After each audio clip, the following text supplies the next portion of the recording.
Hey ladies, if you're suffering with PCOS, then stick around for this video because I will give you the cause and solutions that you can use to resolve it naturally.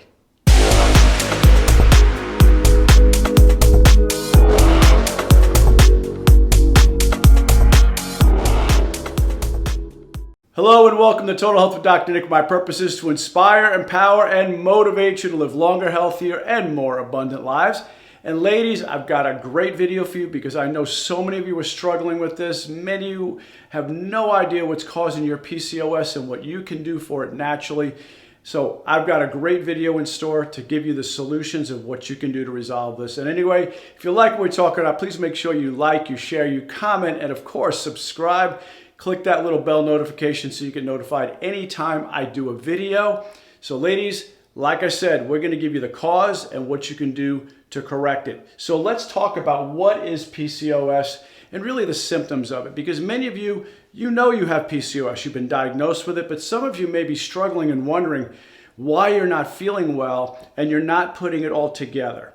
So irregular periods, that's probably one of the first and foremost things. So irregular periods, anything less than 8 a year or maybe none, that's always a big sign. Heavy bleeding. When you're not ovulating properly, you start to build up a lot of uterine lining and you will start to bleed more heavily. What about hair growth? 70% grow hair on their face, back, belly, and chest. You're going to start to grow hair simply because you have more androgenic hormones, and that's really related to what we're going to be talking about in how this is all converting your testosterone into estrogen. And we're going to get into that. Acne. Testosterone causes breakouts, really just anywhere you can have the hair growth also. So it could be like on the face, chest, and upper back, more acne than usual, weight gain up to 80% of the ladies struggling with PCOS have weight issues. So we're going to give you solutions to that too.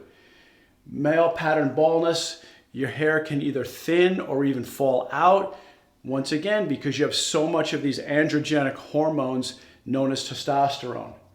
Darkening of the skin can form in body creases such as the neck, groin, and under the breast tissue.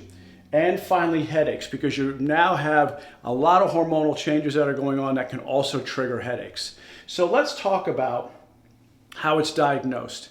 Well, first of all, doctors typically diagnose PCOS in a few different ways. Number one, higher androgen levels. And like I said, androgen is another word for a hormone that really causes growth, and that's your testosterone.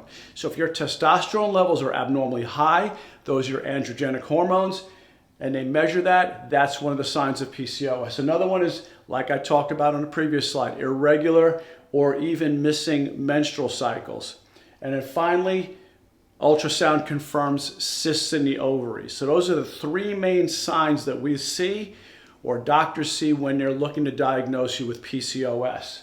Now, let's talk about normal ovulation. What is that like? Well, first of all, FSH, that means follicle stimulating hormone, is secreted by your pituitary gland. That's going to start to tell your body, your ovary, to actually make a follicle or an egg, also known as an ovum.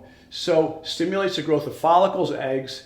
At the same time, estradiol increases. And now that's, of course, one of the estrogen hormones. There are different estrogen hormones, but estradiol is the predominant one. So as this increases, it's increasing to tell your body to decrease FSH, so that way you don't make too many follicles or too many eggs to be ovulated, of course. Next, luteinizing hormone is secreted. Now, luteinizing hormone, at the same time estradiol is going up, this is also stimulating luteinizing hormone to have what we call an LH surge. That LH surge, that rush that's going on with luteinizing hormone, that is really, really important to really start the ovulation process. This is causing the follicle to release the egg from the ovary and go into the fallopian tubes. Finally, the corpus luteum. So once the egg is released, now there's that pocket, the pocket where the egg or the ovum used to be. That's called the corpus luteum. That now secretes progesterone, because progesterone means progenesis. It's basically saying, okay, your body's now going to start to make a baby. Hey, are we making a baby? If we are, we're going to keep secreting progesterone. And if we're not making a baby and the egg is unfertilized, then the progesterone comes back down. Here's a problem that happens with PCOS. Now, this is the big issue. First of all, high insulin is usually the culprit of this. So when you have high insulin, chronically high levels of insulin, or even insulin resistance, this inhibits what we call the aromatase enzyme from converting testosterone into your estradiol, okay? So it is not converted, therefore it's not causing that LH surge, that luteinizing hormone surge that we're looking for to make the egg actually be released.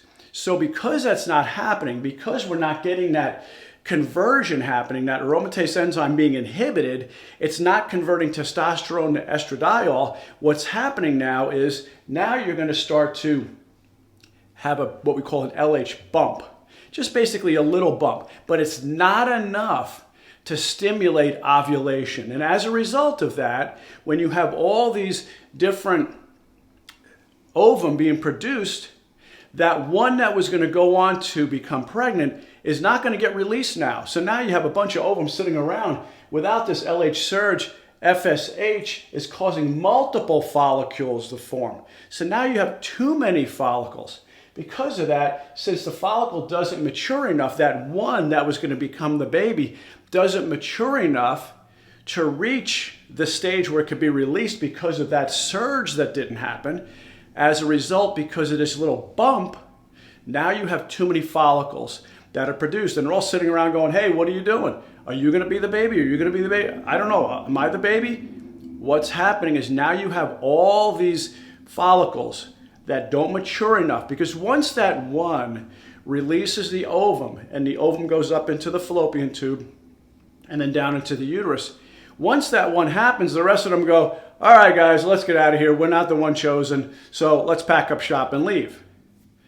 Because that didn't happen, now you have all these immature ovums sitting around forming cysts. And that is because of the fact that you had too much insulin resistance, too much insulin, and now as a result, it is inhibiting that aromatase enzyme from converting testosterone to estrogen to create this whole surge, which causes the release of the egg. Once again, okay, that's what happens, ladies. So what can we do about this? Well, first of all, we have to do things that reduce insulin. So you have to lower insulin. Anything that you do, and this is looking very similar to other slides I use because it's so important. In fact, if you're interested in finding out about male infertility, low T, maybe low sperm count, maybe ED, watch my previous video because I talked about it there. It's very similar between the two sexes. Even though we have different hormones, or I should say different amounts, we both have a lot of the same hormones, testosterone and estrogen and so on. But it's the different amounts, it's the different ratios that really makes the difference. But the end result, the solution is the same. So the solution I used for male problems, such as, like I said, ED or low T or low sperm count, same thing here for ladies. You want to increase your healthy fats. By increasing your healthy fats, you're lowering the need for insulin. Remember, if your body's got a lot of insulin floating around, that means you're a sugar burner. If your body keeps the insulin low, then you're a fat burner. So if you keep your insulin low by taking in more healthy quality fats, such as salmon, such as grass-fed butter, such as olive oil, coconut oil, avocado oil, olives, ghee, lard, tallow, all these different healthy fats, you will start to reduce your insulin load, and as a result, you will start to reverse this PCOS. Keep proteins moderate, right? You need protein because protein is important for tissue repair and muscle growth. We both need that, men and women. However, you want to keep it moderate, and then of course you want to keep those carbs really low. Keep those carbs as low as possible, maybe 10, 20, 50 grams a day. Make sure you keep your carbohydrate calorie level at 10% or less of your total calories each day. That's another great thing to do. And especially if you can keep your carbs really more of the starchy vegetables or the green vegetables. That's where you're going to get your best carbs from, not so much from Pop-Tarts, cookies, cakes, crackers, things like that. Although, hey, once again, I'm Italian. Many of you guys have been watching me for a long time. I love a good cannoli. I love some pizza. But you know what? I have it in moderation. Be an 80-20 eater. Make sure you're eating right 80% of the time. And then you have your treat meals 20% of the time or less. And do things like that. By doing so, you will start to shrink those fat cells. When you shrink fat cells, they become more insulin sensitive and you don't have the insulin resistance anymore. Not to mention, you're going to start to look thinner. You're going to take the weight off. Next thing you know, your body's hormones are going to be working better the way they're designed to by shrinking fat cells. Don't go and just get them sucked out and taken out. That's the wrong way to do it. The best way to do it, the healthiest way to do it, is to shrink those fat cells so they don't store fat anymore. Instead, they burn fat. Why? Because by keeping insulin levels down, like I said, you're a fat burner. Shrink those fat cells. Now, another thing we can do to also improve insulin sensitivity. So even if we do have insulin, you want the body to be able to hear it and read it properly. So that way you don't have to take things like metformin and all these other dangerous drugs. Another thing to do is improve insulin sensitivity. Now, how do you do that? By weight resistance training. It's a great way to do it. By increasing your weight. Not only that, ladies, it'll help you to not need Fosamax or Boniva, two other dangerous drugs. Do you know that you can't even get dental work done until that stuff is out of your system for about a year? That's how bad it is. Not to mention, you could be walking down the street and have a spontaneous fracture. Your femur just breaks. I'm not trying to scare you. It's just the truth. These drugs are dangerous. The best thing you could do to increase insulin sensitivity, but at the same time increase bone density and have healthier, stronger bones, is use weights. Now, as you can see, she's not lifting super heavy weights. She's not trying to be like a power lifter, but she's lifting weights, putting weight on her body. Not the same as swimming, not the same as exercise bands, okay? You need to use weights. Just dumbbells. You don't have to put a barbell across your shoulders and do squats. Just use dumbbells and start to get moving with weights. Other things you can do too is fasting.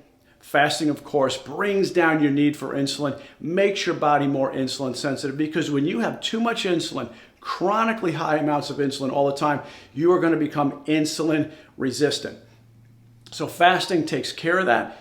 16-8 fast is typically what we recommend.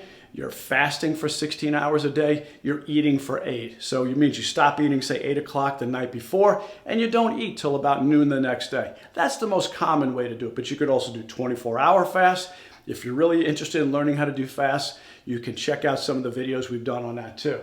Also, calorie reduction. Difference, not calorie restriction, calorie reduction. Reduce calories. By doing that, once again, if you're in a calorie deficit, your body has to turn to fat reserves. And as long as it does that, you're going to be burning fat, shrinking those fat cells, becoming more insulin sensitive. Now, notice I didn't put this first. I didn't say, hey, let's reduce those calories right off the bat. Why? Because your body will sense hunger, and hunger will always win. So the easiest thing to do, increase fats, moderate protein, low carb. That way you're satiated, you're feeling full, your body's not producing insulin. Now you can kick in to the calorie reduction and start to reduce calories. I usually tell my clients, don't always have the same amount of calories each day, mix it up. Some days higher, some days lower. Always keep your body guessing. Well, guys, if you are struggling with health issues, whether it be metabolic syndrome, diabetes, or other related problems, PCOS, and you're looking for more help, stick around. Right at the end of this video, I have another one that comes on right away, and it's going to give you a lot of information if you're looking for more help and you don't know what to do. Guys, this information is daunting. It's almost like drinking water from a fire hose. And if you're struggling with health issues and you need more help, then just raise your hand. All you have to do is watch the video. It's going to give you a link. There's a link in the bottom of the description, so that way you can reach out to our office and we can help you. It'll let you know what we can do. And hey, if you want our help, great. If you don't, that's okay too. We just want to help people who really want the help. Anyway, like I said, stick around, watch that video. Guys, I love and appreciate you. I will see you on the next video. Thank you for your support. Love you guys. Bye-bye. Hey guys, I wanted to take a moment to speak with you. You know, so many of you are struggling, you're sick, you're suffering, you've been told you have to have dangerous surgeries or be on medication. Many of you are overweight, have been struggling with your weight. Maybe you have diabetes or prediabetes or heart disease or any other type of metabolic disorder. Well, guys, I completely understand. The problem is there's so much information out there. It's almost like drinking water from a fire hose. It's daunting. How do you possibly get all this information in? Who do you believe, who not to believe? Well, what I always say is it's not just about the information, it's really about transformation. We see more and more people. Right now, 78% of our population is overweight, more of which are actually obese. 133 million have diabetes or prediabetes, so we're not getting any healthier. In fact, we're actually getting sicker. But like I said, there's no shortage of information out there. There's no shortage of gyms. Yet, a society as a whole, we're getting sicker and sicker. Well, like I said, guys, it's all about transformation, and that is something that we can help you with.